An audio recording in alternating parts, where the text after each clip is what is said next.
All right, guys, in example two, again, we're going to sketch an exponential function. In this case, we've got a different value now, but we're going to stay with the same strategy. We're going to start by identifying the things that we know. So our base is 1/3. Again, 1/3 is less than 1. If the base is more than 1, then it's growth. If it's less than 1, then it's decay.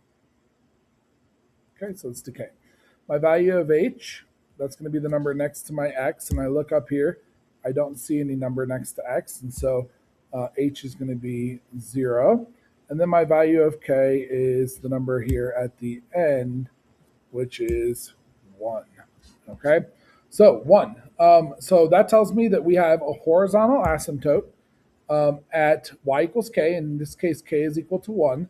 So we're going to draw our dashed line at y equals 1. So just above the x-axis. And we're going to go ahead and label it y equals 1. Okay, now to our table of values. And we can use the same strategy that we used before, putting in the function notation. And if we do that and plug in all of the values, then we end up with at -10, it's 2, then it's 4, then it's 2. And then on this one, you would have gotten a fraction 4/3. But again, we're going to use decimals because it's easier to see where it's at.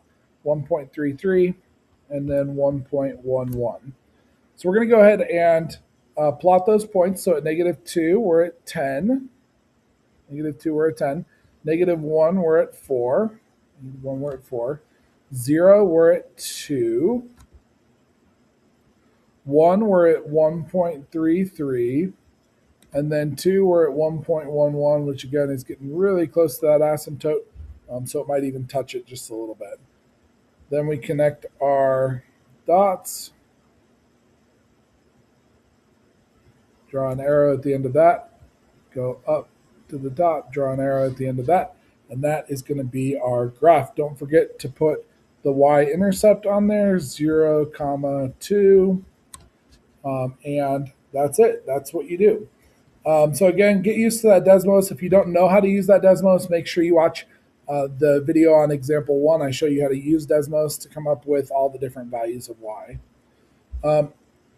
Now this is yours to work on. This is your problem to try out. So go ahead and give that a shot. And if you have any questions, let's talk in class.